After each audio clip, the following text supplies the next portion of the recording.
Portanto, agora chamo aqui para a mesa ou aí para o púlpito e tenho o gosto de apresentar. Lá estão os óculos. A doutora Maria José Santos, que está aqui identificada como membro da Sociedade Portuguesa de Reumatologia, e que é, efetivamente, reumatologista, mas também tem uma série de outros aspectos no seu currículo que vale a pena aqui referir. Reumatologista no Hospital Garcia da Horta, em Almada, professora universitária da Faculdade de Medicina da Universidade de Lisboa, investigadora do Instituto de Medicina Molecular, ligada à edição e às responsabilidades editoriais da revista Acta Reumatológica Portuguesa e coordenadora nacional do Reuma PT, com que todos nós estamos, com certeza, minimamente familiarizados como doentes reumáticos que somos. Muito obrigada, Sra. Doutora, por estar aqui hoje e para nos vir falar da área dos doentes do Reuma PT, porque se muitos de nós conhecemos o Reuma PT, os números que têm vindo a ser divulgados acerca dos resultados obtidos e aquilo que se tem conseguido saber mais acerca do Reuma PT, sabe-se muito menos sobre o que é essa área dos doentes. Portanto, vai ser com certeza muito útil a sua intervenção. Mais uma vez agradeço a sua presença entre nós. Muito obrigada. Eu também agradeço a oportunidade de estar aqui e, em primeiro lugar, eu queria pedir desculpa pelo atraso. Quem me conhece sabe que eu sou pontual, em regra, e não aconteceu nada de especial, simplesmente eu não moro aqui e calculei mal o tempo que necessário para chegar cá, foi só isso que sucedeu, calculei mal o tempo.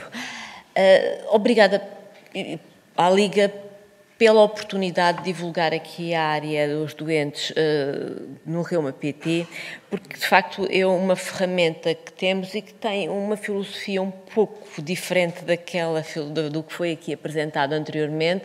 Isto aqui é focado no doente reumático, mas é uma área que neste momento talvez não esteja a ser utilizada em todo o seu potencial. O Reuma PT, eu vou só muito resumidamente falar o que é que desculpa, não é isto, não é esta a apresentação. Não, só desculpa, é que eles só não conseguiram pôr, isto é uma coisa que tem a ver também com o Reuma PT e eu no final vou falar um pouco da proteção de dados e dos direitos do participante no Reuma PT, mas não era sobre isto. Eu inicialmente queria falar sobre no Reuma PT. O Reuma PT é um registro de doenças reumáticas que fez este ano 10 anos que está implementado no nosso país. E um registro tem vantagens, que recolhe informação da prática clínica e essa informação que é do dia-a-dia, portanto não há aqui procedimentos adicionais, essa informação de muitos e muitos doentes, milhares de doentes, dezenas de milhares de doentes, ao longo de muito tempo, permite recolher dados e gerar conhecimento em áreas em que os ensaios clínicos não são suficientes, não têm poder suficiente para responder. E, nomeadamente, são complicações a longo prazo, portanto, em termos de segurança de medicamentos. Peço desculpa, doutora Maria José Santos, como é que se chama a apresentação? Eu vou ali, desculpem só. Sabe quem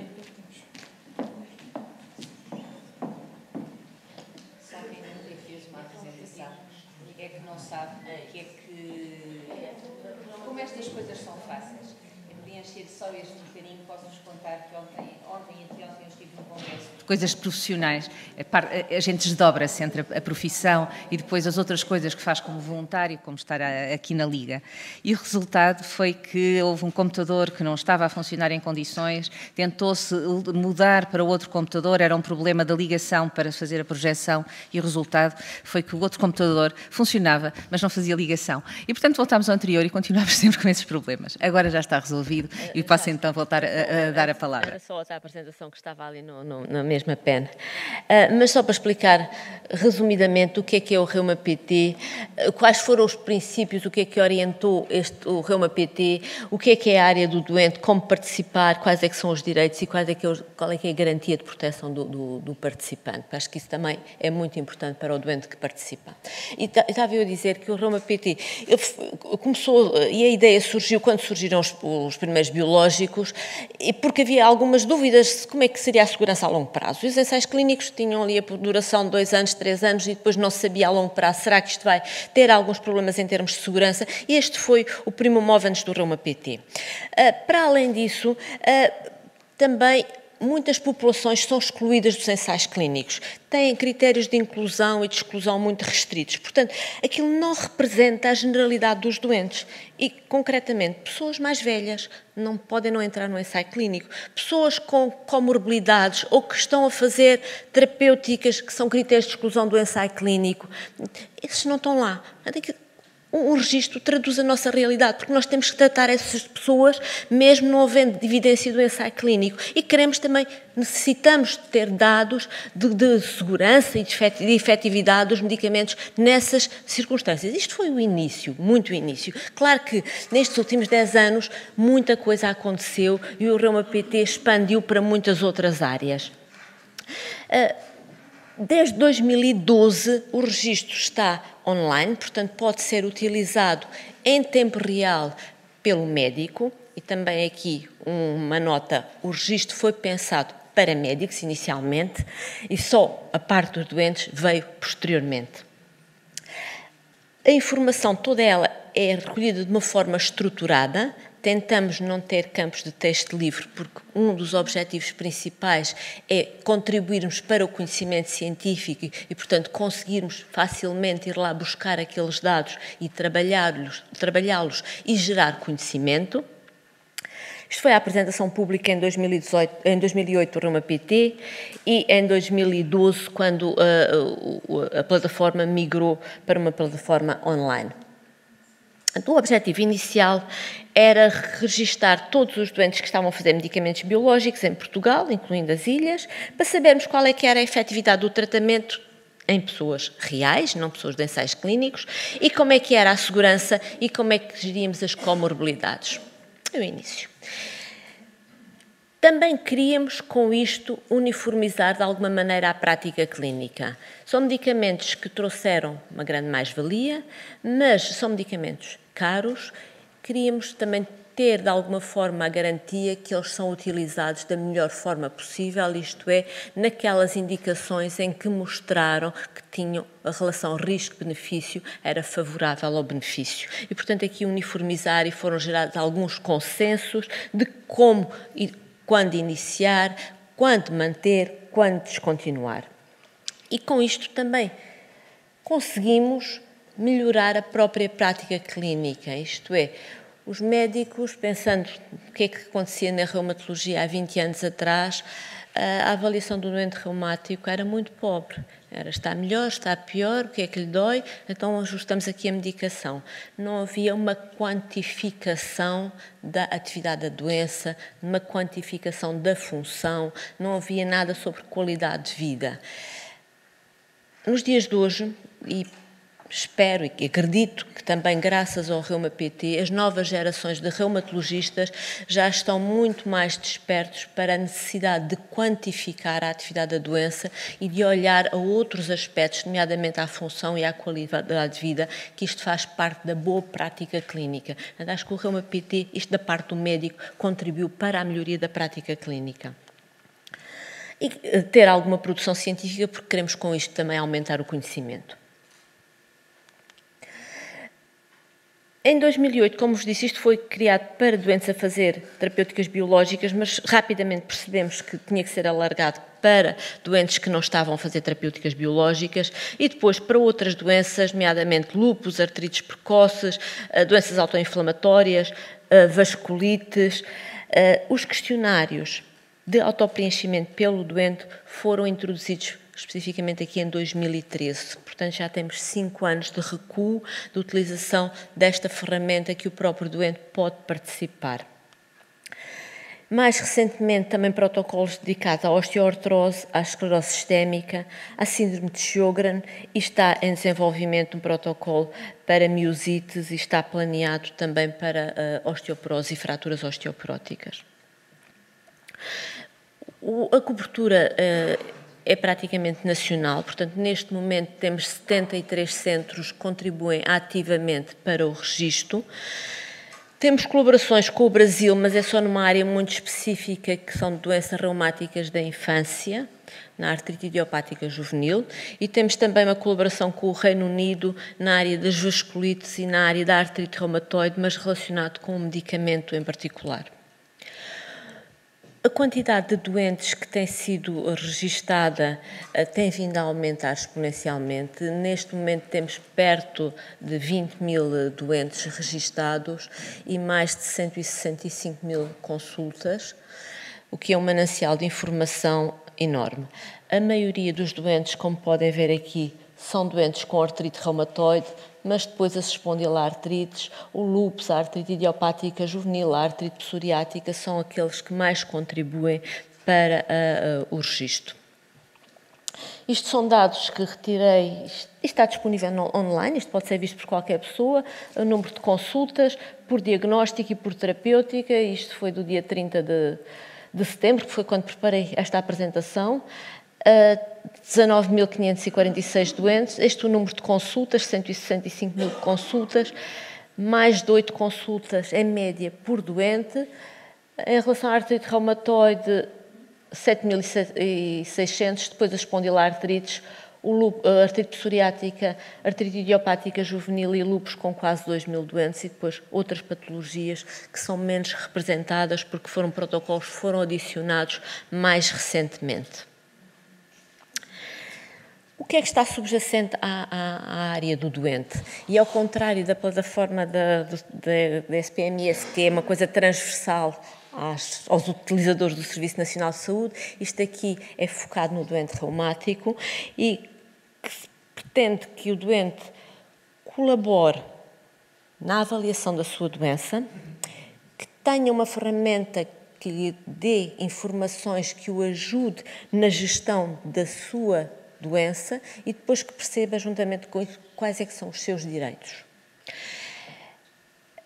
Esta parte da participação com a informação que é dada pelo participante, isto são questionários, uma parte deles com certeza que conhecem, são questionários que estão padronizados e que estão validados para a língua portuguesa e que são questionários de qualidade de vida, são questionários de função, são questionários de fadiga e depressão, portanto, que abrangem outras áreas que, sejamos francos, numa consulta de 15 minutos é impossível nós conseguirmos abordar estas áreas. Temos 15 minutos, temos que falar, perceber qual é que é o problema que está ali, temos que observar o doente, temos que aceder a um computador para fazer a prescrição, para fazer o registro, para solicitar exames complementares, para ver exames complementares anteriores, para registar tudo isto. 15 minutos é pouquíssimo, portanto não temos tempo praticamente e cada vez temos menos tempo para falar com o doente. Esta é uma forma, não é ideal, mas se o doente, previamente à consulta, preencher aqueles questionários, muito mais facilmente o médico, quando abre a plataforma e abre o Reuma PT, sabe como é que aquele doente está e percebe aquilo está de acordo com medidas objetivas de uma atividade muito grande. Imagina um doente que diz que está mal e nós vemos também que objetivamente tem muitas articulações envolvidas, tem parâmetros inflamatórios, tem coisas que vemos ali que temos sempre que ver e está tudo em consonância, mas pode acontecer o contrário. Nós avaliamos, as articulações estão bem, análises estão normais, mas o doente está-nos a dizer que não está bem. E é a nossa obrigação percebermos porque é que não está bem, o que é que se está a passar. Pode ser uma coisa relacionada com a própria doença e com uma área da doença que nós não estamos a avaliar no dia-a-dia, pode ser outra coisa lateral. Mas está ali um sinal para, pelo menos, o médico perceber que há qualquer coisa que se está a passar e, pelo menos, permitir, naquele tempo que é escasso, entrar por outra via e entrar noutras áreas que podem ser o que é que está ali, de facto, a perturbar e o que é mais relevante para o doente. Outra das vantagens que penso que no futuro poderá ser muito importante e que as autoridades de saúde poderão ter interesse nestes aspectos é que nos dias de hoje, e eu falo muito no hospital, eu sou médica e se calhar estou aqui formatada para ver as coisas do ponto de vista do médico e do hospital, da instituição, como é que os hospitais e como é que os serviços são avaliados. o número de consultas, o tempo de espera para cirurgia, se o doente quantos dias é que esteve internado, se teve alguma complicação da cirurgia ou não. É uma métrica válida, obviamente, mas é uma métrica pobre. Do ponto de vista do indivíduo e até do ponto de vista da sociedade, haverá outros aspectos que podem ser muito mais relevantes. E estou a pensar, o sujeito colocou uma prótese. Agora, o facto de ter colocado a prótese modificou a sua qualidade de vida, modificou a sua função, aquele indivíduo ficou ativo para a sociedade. Portanto, este tipo de outcomes que, creio que em Portugal ainda não são avaliados, nós temos aqui um instrumento que nos permite perceber se a nossa intervenção, quer com medicamentos, quer outro tipo de informação, se trouxe de facto uma mais-valia na perspectiva do indivíduo, se aquilo se refletiu numa melhoria, numa diferença da sua qualidade de vida, da sua função e em termos até de sociedade, de capacidade para trabalho, por exemplo, que são aquelas coisas mais relevantes em termos de sociedade. E se calhar no futuro iremos também evoluir nesse sentido, como alguns países estão a evoluir na avaliação dos serviços de saúde. Passando à parte concreta, como é que nós lá chegamos?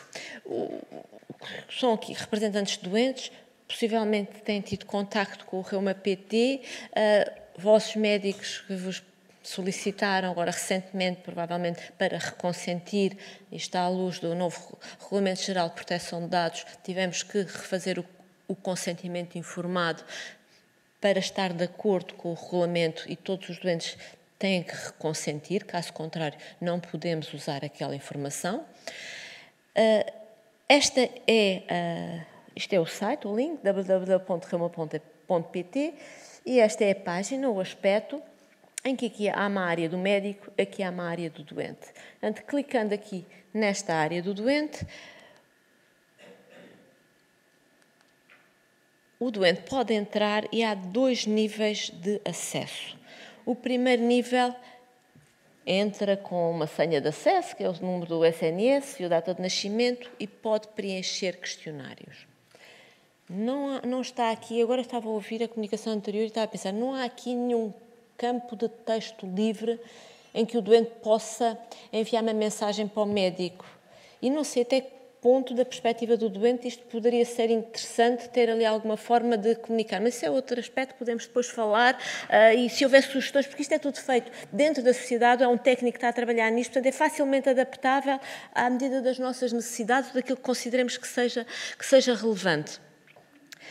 Quando entra só com este nível de acesso, entra em questionários e pode preencher os questionários, que penso que está aqui, tem aqui umas instruções, tem os questionários.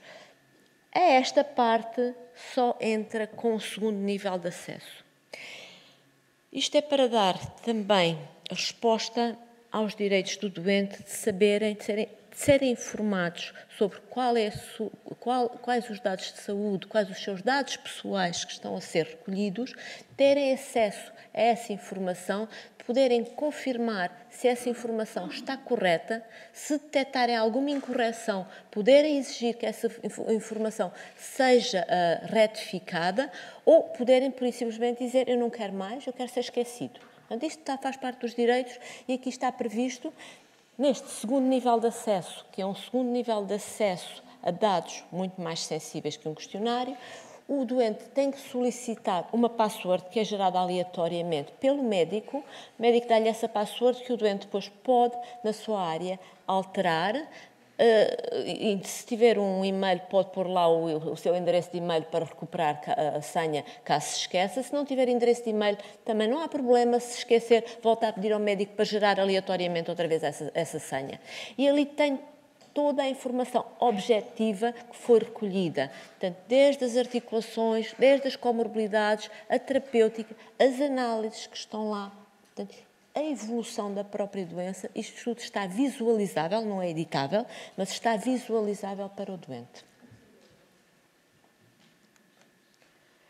Estes são os questionários mais comuns, portanto, uma escala visual analógica que pode ser de dor, de atividade da doença, um questionário de função, de qualidade de vida, de ansiedade e depressão, também de qualidade de vida e de fadiga. Portanto, estes são os questionários que são transversais à maior parte das patologias.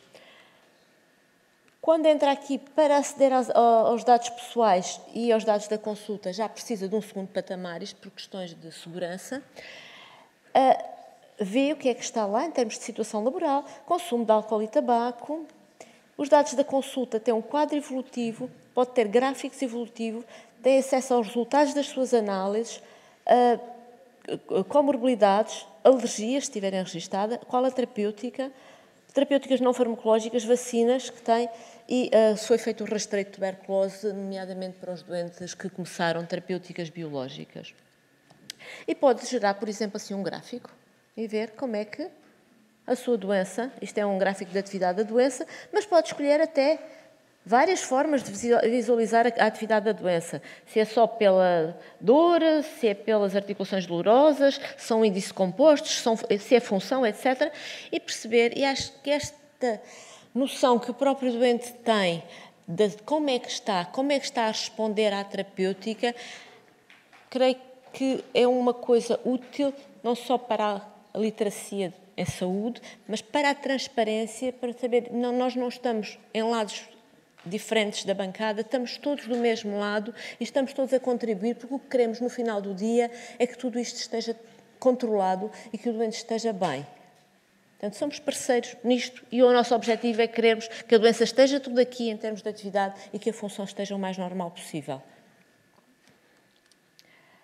Este é um exemplo de uma tabela com as análises, portanto, os valores estão lá registados, isto são dados concretos, de doentes concretos, não está identificado, mas tem aqui os valores da última análise e para trás, 2017, portanto, 2016, depende daquilo que o médico lá inseriu. Questões de regulamentares e de confidencialidade. O Reuma-PT está autorizado pela Comissão Nacional de Proteção de Dados e pela Comissão de Ética das Instituições. Há o consentimento informado e quem já consentiu, nesta altura, tem que reconsentir, porque o consentimento foi modificado para estar de acordo com o novo Regulamento de Proteção de Dados. Os dados do participante são codificados, portanto, nós nunca, e para efeitos de investigação clínica, nunca o doente é identificado, aliás, não podemos fazer isso. Os dados agregados de várias instituições estão centralizados e é gerado um código aleatório que substitui o nome e só o próprio médico é que consegue fazer a correspondência desse código ao próprio participante. Só o próprio médico é que consegue fazer isso. Os outros centros, outras pessoas, não podem. Da mesma forma, há outro tipo de informação que pode ser passível de identificar o sujeito ou de facilitar a identificação, que é, por exemplo, a data de nascimento completa. Também não é possível nós exportarmos a data de nascimento completa. E campos em que o médico escreva coisas, que muitas vezes escreve, o senhor não sei quantos foi um médico não sei quantos, não sei onde, do hospital não sei de quê, tudo isso também está vedado. Portanto, nada disto é partilhado com ninguém, nem está acessível aqui. Os dados podem ser acedidos para efeitos de investigação científica mediante a aprovação de um projeto. Esse projeto tem que ser pertinente, útil e que traga uma mais-valia. E quando o projeto é aprovado, também tem que haver uma comissão de ética a aprovar o projeto. Os dados são exportados de forma anónima.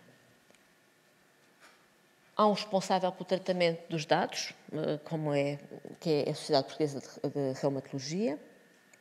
O participante tem direito a rever os dados pessoais registados no Reuma-PT e a forma que nós achamos que era mais fácil, porque temos quase 20 mil pessoas e seria muito difícil se nos começassem a chegar solicitações de cada um deles. O próprio consegue visualizar os seus dados objetivos e, se quiser de alguma maneira retificar, apagar, dizer não quero mais, basta transmitir isso ao seu médico que o registrou lá. O direito a retirar o consentimento, como é óbvio, o direito à portabilidade dos dados. É muito fácil se a pessoa, por exemplo, for para outra cidade, para outro sítio em que haja um centro que também utilize o Reuma PT está previsto e fazemos isto, que é partilha entre centros. Se o doente agora é seguido por mim e agora vai para Coimbra e passa a ser seguido pelo colega lá, ele pode solicitar a partilha de dados, eu aceito que ele tenha acesso aos meus dados, pode visualizar o histórico, não pode alterar, mas pode continuar a partir dali. Portanto, a partilha de dados e a portabilidade dos dados estará de alguma forma garantida. Não temos isto, por exemplo, ao médico de família. Não temos ainda, mas poderemos eventualmente fazê-lo.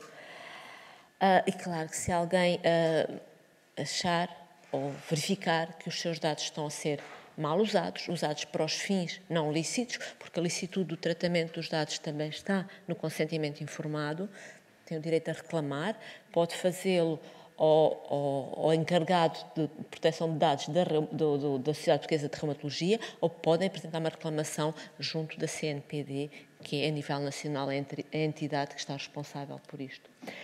Só para terminar, o Reuma PT é uma plataforma com múltiplas funcionalidades, inicialmente pensada para médicos, mas que desde há meia dúzia de anos o doente também pode participar ativamente. É uma funcionalidade que queremos que cada vez seja mais utilizada, porque tudo o que é relevante da parte do doente cada vez começa a ser mais valorizado pela outra parte, pelo médico e até pelos decisores, e esperemos que assim seja no futuro. E, portanto, queríamos que... E agradeço aqui a oportunidade de divulgar esta área do doente, porque se os vossos médicos não vos disserem, não vos falarem disso, podem exigir-lhes.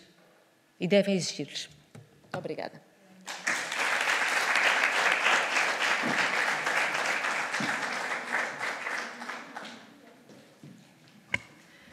Muito obrigada, Sra. Maria José Santos, por esta apresentação.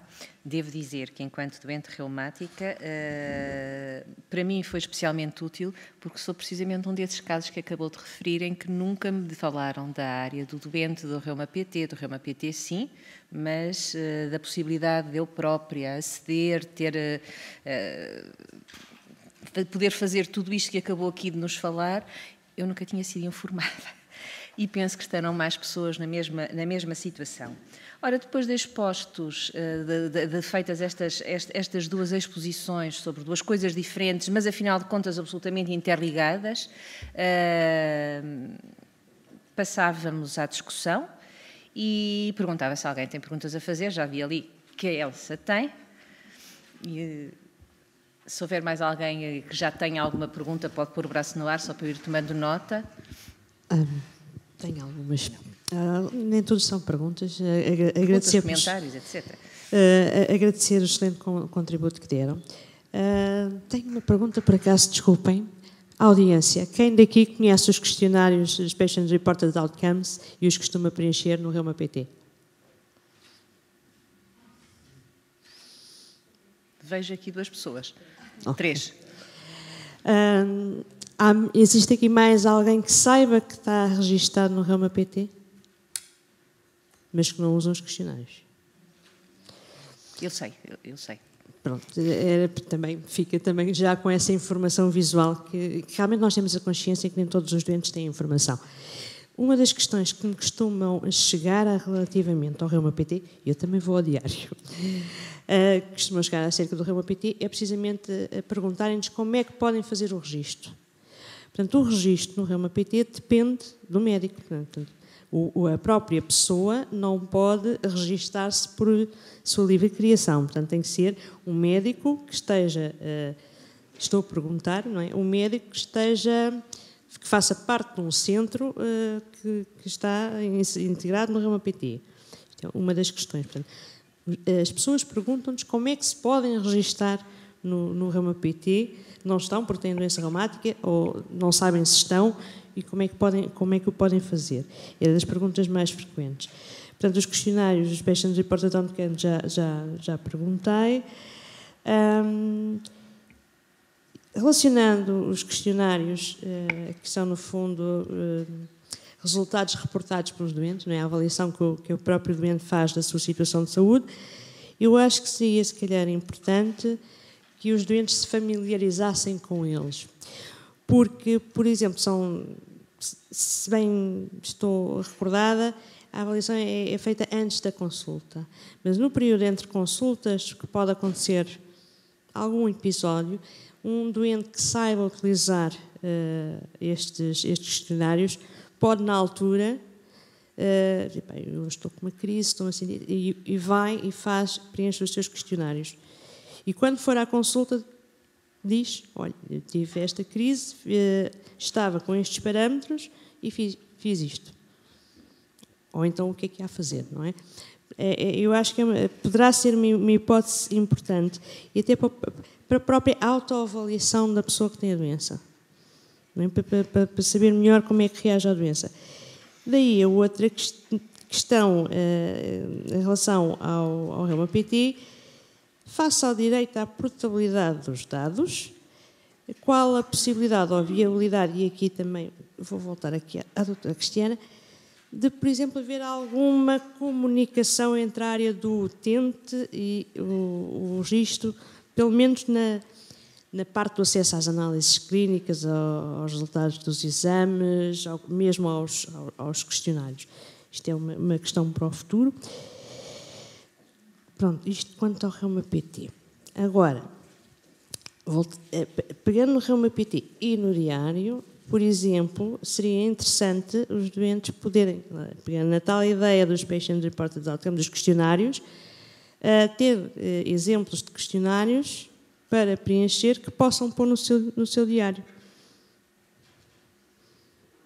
Portanto, poderá haver também uma certa comunicação.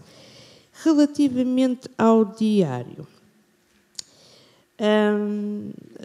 ocorreu-me que seria também interessante haver uma certa comunicação, tal como existe na biblioteca, não é que as páginas estão assinaladas e automaticamente exporta a informação para o Diário da Saúde. Isso poderia ser feito também, eventualmente, nos sites oficiais de alguns organismos estatais, por exemplo, Segurança Social. Por exemplo, a informação sobre baixas e sobre a incapacidade temporária para o trabalho, que é importante para registro e controle da própria pessoa, mas que também, por exemplo, é importante para o médico e para casos como, sei que o Reuma-PT também se debruça sobre os aspectos laborais, não é?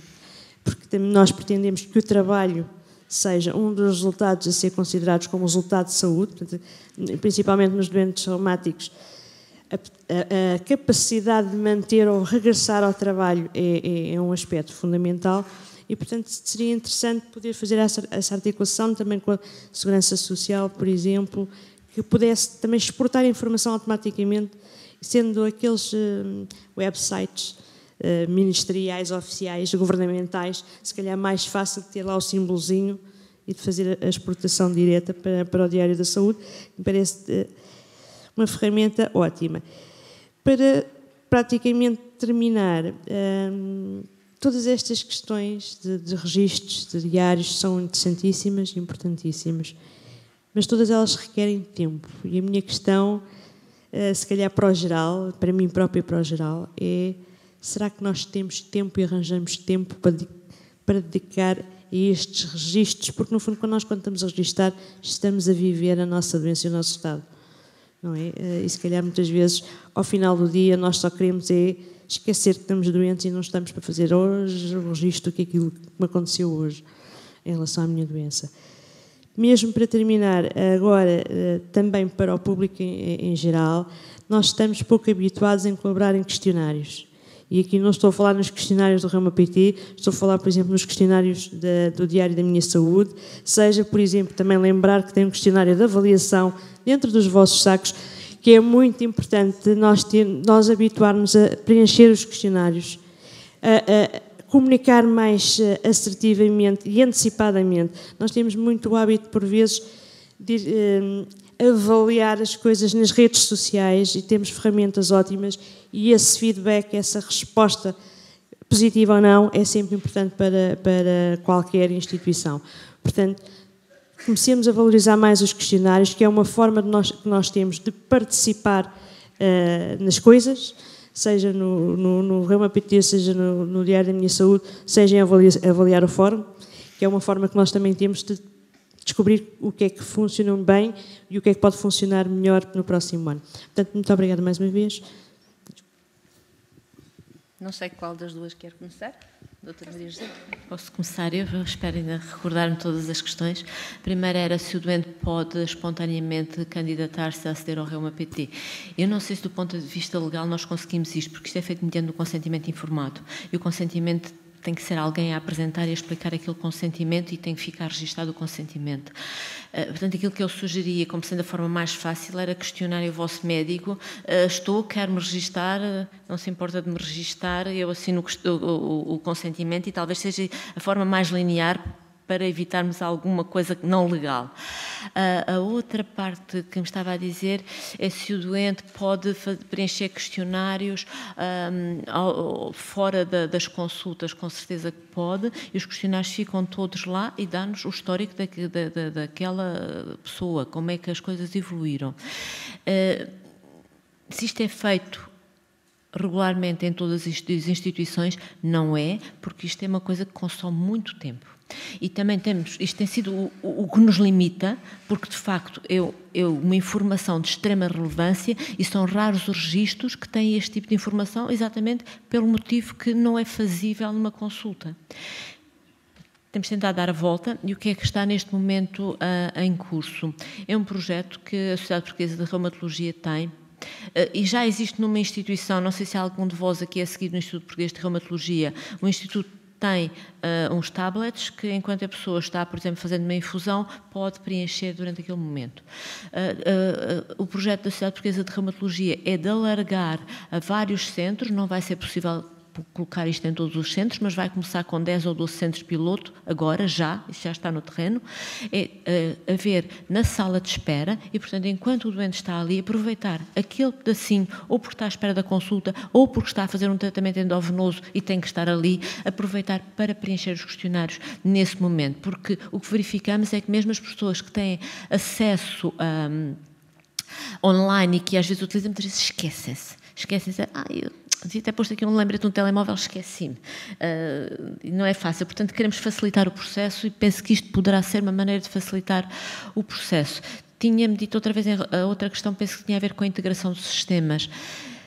A nossa lei está a evoluir, mas temos algumas restrições em termos de integração de várias bases de dados. Isto é uma limitação nacional. Aquilo que está previsto, não está ainda a funcionar, é que o doente possa gerar um PDF e fazer um download para uma pena de toda a sua informação e poder levá-la. Parece-nos que isto é legal e que isto é fazível rapidamente, mais do que estarmos a tentar integrar vários registros. Tem que ligar. Em relação aos comentários da doutora Elsa, em primeiro lugar, a questão dos questionários do Reuma-PT poderem ser integrados no diário, toda a informação que a doutora Maria José, peço desculpa, aqui apresentou, toda essa informação pode ser enviada para dentro dos questionários. Não pode ser automaticamente, mas quem acede a essa informação, o doente ou o médico, pode copiar a informação para o seu diário, ou copiando o texto diretamente, ou gravando como imagem, ou gravando como PDF, e depois fazendo ali adicionar imagem, adicionar PDF, adicionar texto, e consegue pôr essa informação dentro do seu diário, ou apenas alguma que lhe interesse, digamos assim. Quando fala na possibilidade de integrar esta informação dentro da área do cidadão, a mim, como recente doente reumática, fazia-me todo o sentido que, a partir do momento em que há um diagnóstico, todas as informações ou todas as plataformas que digam respeito a uma sociedade científica, que é uma entidade oficial, digamos assim, fazia-me sentido que eu tivesse acesso a essa informação ou a essas plataformas de registro. Mas nós temos que olhar para a área do cidadão como um forte, não é? Eu não trabalho na SPMS, mas nós próprios que estamos no gabinete e tentamos criar alguns instrumentos dentro da área do cidadão, temos essa dificuldade. A área do cidadão é um forte, tem que ser um forte, porque está ali a nossa informação sensível toda. E a partir do momento em que nós, e isto serve tanto para a integração do Reuma como para outra informação da Segurança Social ou de outra entidade, por muito oficial que ela seja, temos que abrir a porta desse forte. E ao abrir a porta desse forte, nós estamos a deixar que entre aquela informação que nos interessa, mas também podem entrar outro tipo de informação que não nos interessa e podemos correr o risco da nossa informação, assim como entra, a porta está aberta, também pode sair. E, portanto, a Comissão de Proteção de Dados tem aqui limitações muito grandes para esta conjugação, digamos assim, e integração de informação. Através do diário conseguimos, porque a informação passa por nós primeiro, gravamos e depois colocamos, não é direta, demora um bocadinho mais de tempo, mas não é direta e isso é muito difícil que venha a ser. Pode, na parte da literacia, existir essa informação de uma forma mais explícita. Na biblioteca, nós podemos ter conteúdos que são devidamente validados pelo grupo editorial e que fazem a ligação ao Reuma PT ou outras sociedades científicas, outras associações que achem que é útil fazer. Para isso, tem que nos fazer chegar os conteúdos que consideram que deviam constar na biblioteca. Portanto, há uma informação geral sobre que critérios é que esses documentos, essas informações têm que ter. Tem que ser preenchida uma ficha técnica que depois é avaliada e fica disponível na biblioteca. Não está diretamente na área do cidadão, mas facilmente a área do cidadão está ligada à biblioteca e, portanto, facilmente a pessoa consegue navegar dessa forma.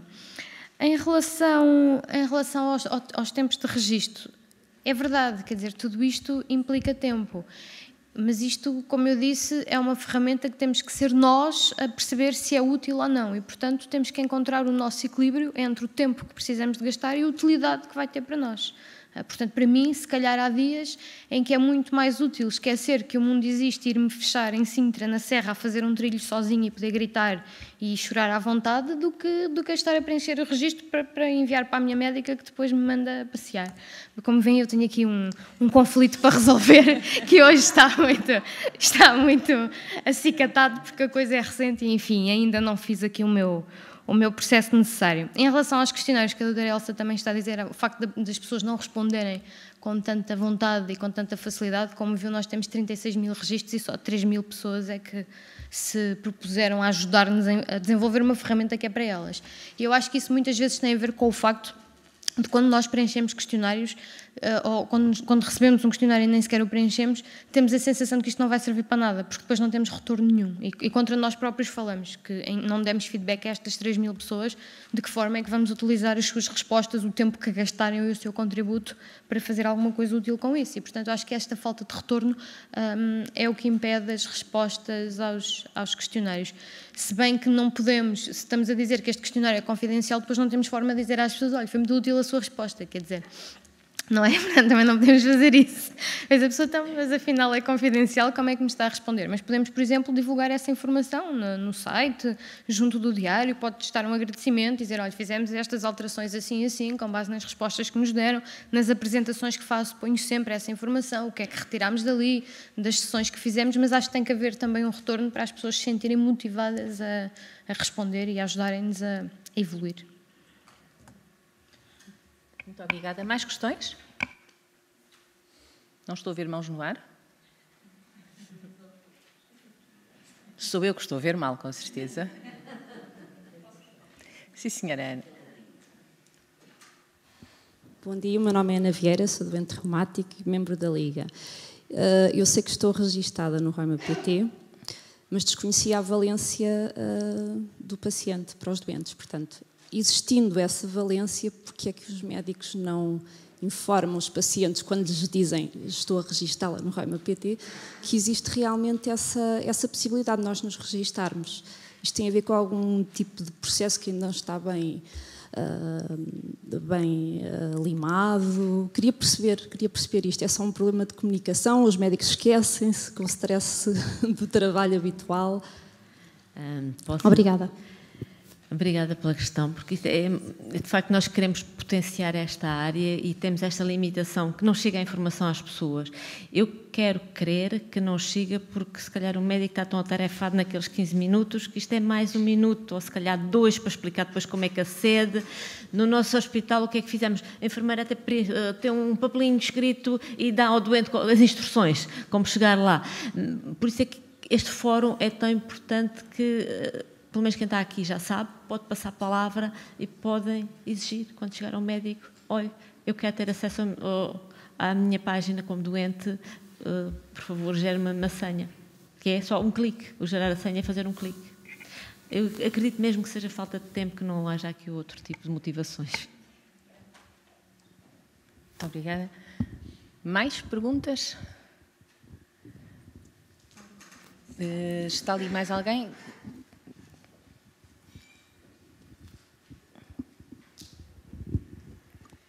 Vera Constantino, sou também membro da Liga. Vou fazer um bocadinho de advogado do diabo, mas porque eu gostei muito, confortou-me as informações que me deu sobre a segurança na Reuma, porque eu tenho reservas significativas em relação ao excesso de informação que nós estamos a pôr em rede, que não é utilizada e que pode ser apanhada por outras pessoas, nomeadamente por seguradoras, que nos podem penalizar bastante, não a nós, como ao resto da família.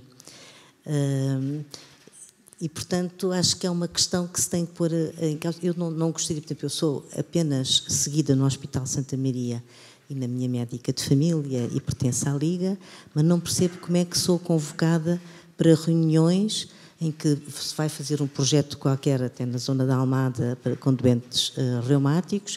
Eu vou e chego lá e são vendedores apenas da banha da cobra, de instrumentos caríssimos, coisas do género e tal, que não têm nada.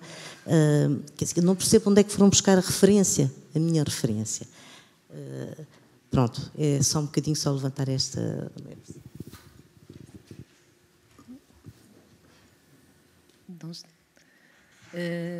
Era para responder ou para perguntar? Mais ou menos para responder, ou pelo menos uma resposta possível. Muitas vezes isso é feito de forma aleatória, a maior parte das vezes.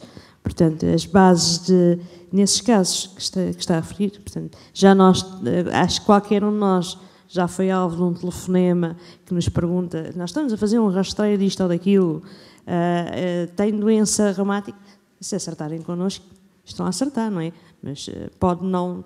É de forma aleatória. Tem a ver com algum local onde já deu o seu contacto antes destes cuidados todos e essas bases de dados de contactos são comercializadas até para esses fins. Portanto, mesmo as próprias seguradoras e aquilo que está relacionado com a atividade daqueles telefonemas de vender planos de saúde, etc. Portanto, tudo funciona assim. Não tem que haver uma direção direta entre os registros oficiais, portanto, nos hospitais, nas consultas, ou até no Reuma PT. Portanto, é outra forma qualquer de registro que fez ao longo da sua vida, que posso lhe dar um exemplo que não é muito relacionado com isso. Eu fui há cerca de 2, 3 anos a um seminário organizado pela Liga Portuguesa contra o Cancro. Eu ontem recebi uma mensagem SMS de uma outra coisa qualquer da Liga Portuguesa contra o Cancro, que eu já fiquei pensando, mas onde é que foram buscar o meu número de telemóvel? Depois lembrei, deve ter sido dessa vez que eu me inscrevi para o seminário que ficou lá. Portanto, estamos a falar de algo que... Mas muito desses contactos que são feitos para projetos que as pessoas chegam lá, ou para rastreios, já tem acontecido também utilizarem o nome da Liga, e nós não cedemos o contacto. Quem nos conhece, os nossos sócios sabem perfeitamente que nós somos bastante chatinhas nisso, e nós não cedemos os contactos dos nossos sócios a ninguém. Pode acontecer esses contactos em nome de, mas a maior parte foram arranjados de outra forma qualquer. E era isto que eu gostava aqui de sublinhar, porque foi até bastante recentemente que as pessoas depois nos contactam para confirmar, no caso da Liga, fui contactada telefonicamente, estão a fazer um rastreio. Nós não temos nada a ver com isso. E, portanto, convém sempre ter em mente que os nossos dados, principalmente os números de os contactos, são uma ótima fonte de rendimento para algumas empresas e de sorte para quem está com esses projetos e consegue acertar, olha, um doente reumático. Muito obrigada. A doutora Patrícia? Sim. Só queria completar um pouco, porque no caso da SPMS e do Ministério da Saúde e da área do cidadão, além de ser um forte, como eu digo, e se me disser, tudo bem, mas os fortes também têm funcionários e nada me garante que este funcionário não possa eventualmente aceder, mas se aceder à sua informação fica lá registado quem é que acedeu. Para já só acede quem autoriza, não é? Naquela lista toda que a Cristiana aqui mostrou. E depois, se acederem à sua informação, fica registado quem é que acedeu e, portanto, tem esta proteção extra. Além disso, depois existe um grupo de controle de fraude também, dentro do Ministério da Saúde para evitar precisamente que exista um profissional de saúde que decida, enfim, estou a falar de profissionais de saúde, os profissionais de saúde são precisamente iguais às outras profissões todas, não é? Também há polícias que roubam e que vão presos, também há juízes que prevaricam e, portanto, os profissionais de saúde não são diferentes. Podia eventualmente haver um dia alguém que se lembrasse de vender uma base de dados, mas se ele aceder a essa base de dados, a informação fica lá.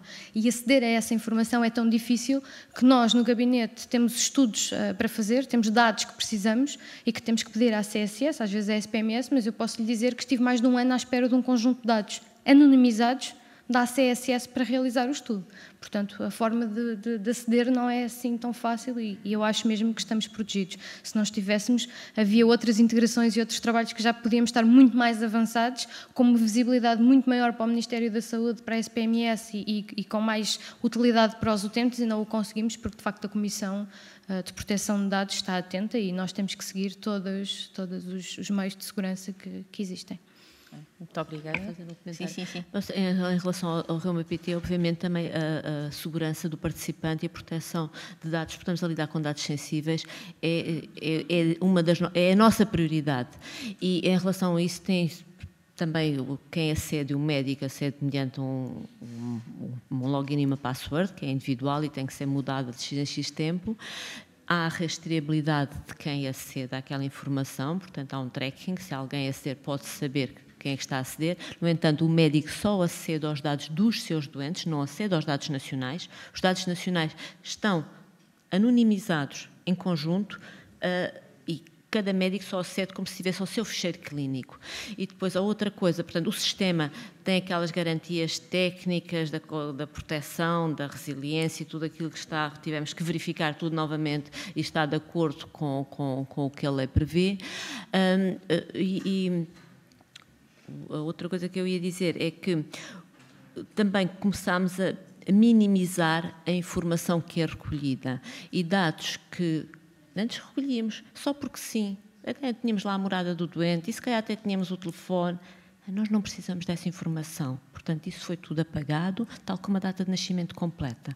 E com isto é mais um dado de garantia, porque de facto o acesso de fora, nós tentamos proteger tudo, mas volta e meia paramos com notícias de que houve um assalto até coisas de saúde e sistemas que têm níveis elevados de proteção. Portanto, minimizamos a informação que recolhemos, que é para garantir mesmo que houvesse alguma eventualidade, algum acesso indevido, que com a informação que lá está, que não se consegue identificar quem é a pessoa. Muito obrigada. Penso que com esta, que foi uma pergunta extremamente pertinente. Sim. E como se está a ver, está a suscitar várias respostas por parte de todas as pessoas que já falaram. Só para complementar um bocadinho, que é, mesmo que imaginemos que eu tenha uma consulta e por acaso esqueci-me que tive esta consulta e ia ser da área do cidadão e vejo lá no histórico que tive essa consulta. E a pessoa não se lembra, mas quer saber por que razão é que tem ali aquele acesso. E eles podem contactar a SPMS e nós, junto do nosso mesmo, envolvemos também o nosso departamento jurídico para tentar chegar e dar uma resposta ao utente. As autorizações que nós temos, para além de dizerem se o utente partilha ou não a informação, quando eu falei disto, não me estava só a referir à informação que o próprio cidadão registra na área do cidadão e que autoriza ou não a partilha com os profissionais de saúde, ou seja, mesmo quando há bocado falámos do processo clínico eletrónico, se o utente não autorizar a partilha, nem essa informação é consultada, ou seja, se eu tiver tido uma consulta no Hospital Ega Muniz e for agora ao Hospital Santa Maria, se eu não autorizar a minha partilha, um médico não consegue consultar esses dados que estão registados no Hospital Ega Muniz, porque basicamente entrando na área do profissional dá logo uma mensagem a dizer, olha, desculpe, mas o cidadão não autoriza a partilha de dados e por isso não pode aceder a nenhuma informação que esteja aqui registado. Uma coisa, já agora, já que estou a falar, só para que me esqueci de referir, é que a área do cidadão antigamente era designada do portal do utente. Por isso, provavelmente, às vezes, fazendo pesquisas na internet, podem encontrar portal do utente. É exatamente a mesma coisa, ou seja, é exatamente a mesma plataforma, só que foi só alterado de nome, passou a ser chamada área de cidadão e que tem mais um conjunto de funcionalidades. Obrigada. Muito obrigada. Como eu há bocadinho estava a dizer, parece-me que esta é uma questão que preocupa muitos de nós, aliás, preocupa a União Europeia de uma maneira geral, e tanto que foi toda esta alteração da lei acerca da proteção dos dados. Acho que ficámos todos um bocadinho mais seguros de que será seguro confiar os nossos dados nestas plataformas. Há mais alguma intervenção? Eu tenho também uma pergunta para fazer, pergunta-sugestão, comentário, mas não sei se há mais alguém que queira falar. Não havendo, então faço eu a minha pergunta. Eu sou doente de Sjögren, assim, uma daquelas... portanto, com uma patologia que foi há pouco tempo integrada no Reuma PT. E gosto muito de ver números como este, que em tão pouco tempo, nós, se não me engano, são 403 pessoas que já estão registadas. A minha sugestão passa por algo que também se aplica, no fundo, às duas plataformas. Até que nós somos, então, pelo menos já estão registados 403 doentes. O nosso núcleo de doentes de Sjögren tem, nas últimas estimativas, nos últimos cálculos que fizemos, à volta de 40 e qualquer coisa membros. Estamos muito longe, portanto, dessas 400 e tal pessoas. E penso que todos os membros do núcleo sentem, como eu, que vale a pena integrar, sendo uma doença, sobretudo na sua versão primária, rara, tem sido sempre, essa é uma das ideias que nos vão sempre transmitindo, além de nós sentirmos, que é extremamente útil podermos ter com quem partilhar, ter quem nos entenda na primeira pessoa, não é o médico, é aquele que todos os dias sofre o mesmo. E, portanto, a minha questão era até que ponto é que não se pode integrar nestas informações que vêm quer no Reuma PT, quer no SNS, nunca sei o nome, peço desculpa, de mais proximidade, quer nessas áreas de doentes de um lado ou do outro, informações acerca das associações de doentes que existem para as suas várias patologias. Claro que neste caso eu estou a falar da reumatologia e neste caso seria só essa ou só essas, porque também não é só uma associação, há várias. Mas no caso do Serviço Nacional de Saúde por completo, poder incluir uma lista de associações, que obviamente são associações reconhecidas, que obedecem a todos os critérios, porque sabemos também que ainda há algumas coisas que não obedecem, ou algumas associações, ou ditas associações, que não obedecem a todos os requisitos que deveriam obedecer, mas, portanto, termos associações credíveis que possam estar elencadas e, portanto, facilitar ao doente o conhecimento de que existe algo para os doentes com a sua patologia. Podia ser extremamente útil. Muitos de nós chegámos à Liga porque houve um médico que nos disse, mas às vezes depois de anos e anos sem sabermos que ela existia. E, sobretudo para pessoas que não têm tanta vocação para procurarem no Google o que quer que seja, poderá escapar informação dessa e quando as pessoas poderiam depois sentir-se bastante mais apoiadas. Portanto, é essa a sugestão que eu gostaria de deixar. Não há mais intervenções? Não havendo, posso dar por encerrada a sessão, agradecendo novamente às duas participantes pelas suas tão importantes comunicações e penso que agora será a altura de almoçar.